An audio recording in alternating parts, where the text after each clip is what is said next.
Good afternoon po sa inyo mga kalodi.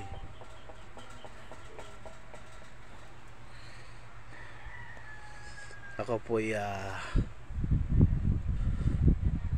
nadidismaya sa mga taong walang isang salita. Umorder po ako sa Get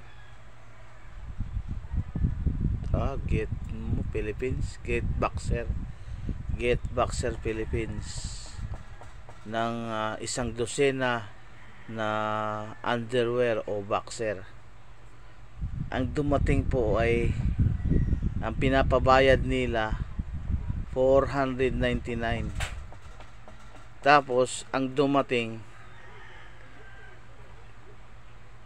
8 lang na piraso. Tapos ang order ko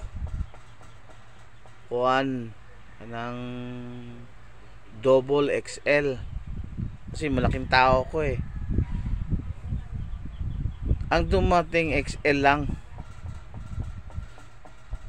Nakakawalang ganang orderan ton mga taong walang honesty sa kanilang negosyo, 'di ba? Kahit kayo madidismaya kayo, 'di ba guys? Pero kung hahayaan natin ang hahayaan ito,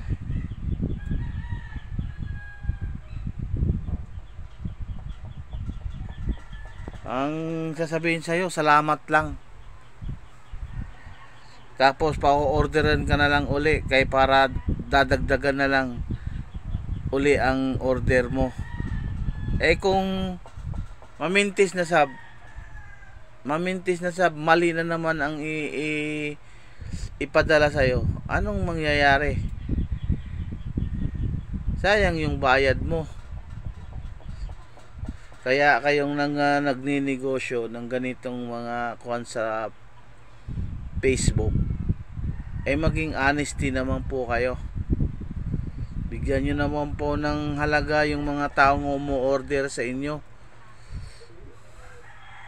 para hindi mo madismaya. Kahit kayo ang orderan ng ganyan, eh magagalit din kayo. Sana po maging magbigay kayo ng isang salita sa inyong negosyo, kasi negosyo po yan.